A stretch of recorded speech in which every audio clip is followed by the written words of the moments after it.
Assalamualaikum warahmatullahi wabarakatuh. Sebelumnya perkenalkan, saya Arkan Abdul Goni, NIM 2188059. Di sini saya akan menjelaskan terkait dengan perang Fijar.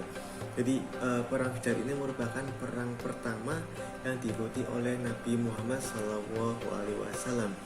Dan waktu itu Nabi Muhammad usianya sekitar 15 tahun. Dan seperti pada umumnya layaknya pemuda di kalangan Jazirah Arab yang masih gencar-gencarnya dan tertarik untuk berperang. Dan perang Fijar ini merupakan yang artinya perang kedurhakaan, karena perang ini terjadi pada bulan suci. Nah, di dalam Islam sendiri itu ada 4 bulan suci. Yang pertama ada Zulqa'dah, yang kedua ada Zulhijjah, yang ketiga ada Muharram, dan yang keempat Rajab. Nah, sedangkan perang Fijar ini terjadi pada bulan Zulqa'dah yang merupakan salah satu bulan suci dalam Islam. Nah, tersebutlah seorang laki-laki dari Bani Kinanah yang bernama Baros bin Qais. Dia adalah pemabuk berat, tak jarang dia sering membuat onar sehingga diusir oleh orang-orang Bani Kinanah atau dari sukunya sendiri. Nah, beruntungnya ada Harb bin Muawiyah dari Bani Quraisy yang menampungnya dan baik hati untuk menerima Baros ini. Nah, Baros inilah yang menyebabkan terjadinya peperangan ataupun disebut dengan perang Fijar. Karena suatu ketika Baros ini merasa kesal dan iri atas terpilihnya Urwah dari Bani Hawasin yang memimpin kafilah dagang milik Nu'man bin Munzir yang merupakan seorang saudagar kaya raya. Setiap tahunnya dia mengirimkan rombongan kafilah dari Hiro ke perayaan Auqas membawa barang dagangannya. Nah, Baros yang emosional dan tidak bisa mengontrol kemarahannya, dia pun berencana untuk mencelakai Urwah dalam perjalanannya kafilah dagang ini.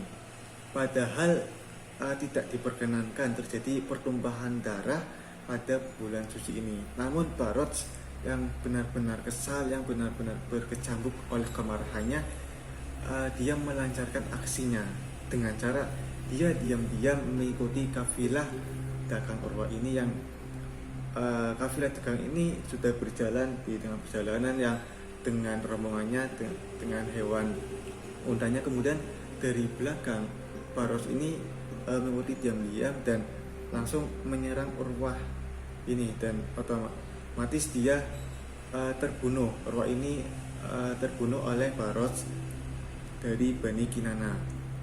Nah, sebelum Baros melarikan diri setelah membunuh Urwah, ternyata rombongan dari Urwah ini mengetahui bahwasannya yang membunuh Urwah ini merupakan Baros dari Bani Kinanah. Nah, setelah kejadian tersebut ternyata dari Bani Hawasin mengetahui kejadian tersebut yang otomatis memancing emosi dari Bani Hawasin, dan karena mereka tidak terima dengan perbuatan Baros ini. Nah, fanatik kesukuan inilah yang menyebabkan kemarahan Bani Hawasin semakin besar. Singkat kata, terjadilah peperangan antara kedua kabilah ini dengan sangat sengit.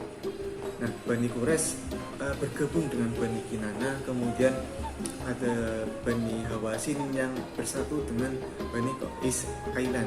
Pada awal pertempuran, Nabi Muhammad ini bertugas untuk memunguti anak panah dari lawannya yang kemudian diserahkan kepada paman-pamannya yang sedang berperang. Nah, kedudukan kedua belah pihak antara Bani Kinanah yang bersatu dengan Bani Quraisy, kemudian Bani Hawasin yang bersatu dengan Bani Qais Ailan sangat imbang, dan dari pihak Bani Hawasin memperingatkan bahwasanya perang ini belum berakhir, dan perang Fijar ini terjadi selama 4 tahun berturut-turut, dan setiap hari Nabi Muhammad terus berlatih cara memanah, berkuda sebagai persiapan diri untuk berperang, kemudian juga untuk perlindungan terhadap dirinya sendiri. Nah, Nabi Muhammad ini ketika remaja yang pada saat itu usia 15-20 tahun benar-benar tertantang ketika menembakkan anak panahnya kepada pihak lawan. dan dari kedua tangannya benar-benar sangat luar biasa untuk membidik anak panahnya tersebut sampai dia sambil berkuda kemudian memanah pihak lawan.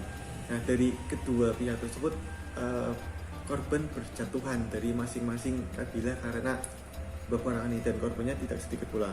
Dan akhirnya waktu yang ditunggu telah tiba juga, dan di akhir peperangan ini berakhir dengan perjanjian perdamaian, di mana yang isinya dari pihak yang paling sedikit korbannya harus membayar ganti rugi pada pihak lawan yang korbannya lebih banyak.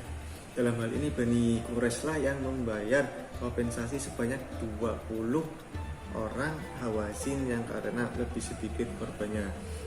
Nah, dari perang Fijar ini kita dapat mengambil hikmah di balik peperangan. Yang pertama, kita harus selalu bersyukur atas apa yang kita peroleh dan atas pencapaian orang lain.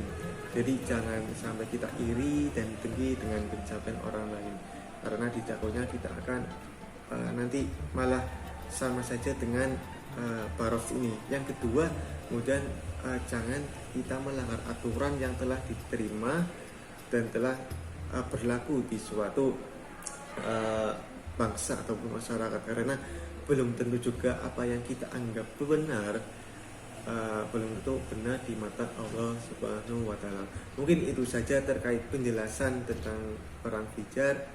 Kurang lebihnya mohon maaf. Wassalamualaikum warahmatullahi wabarakatuh.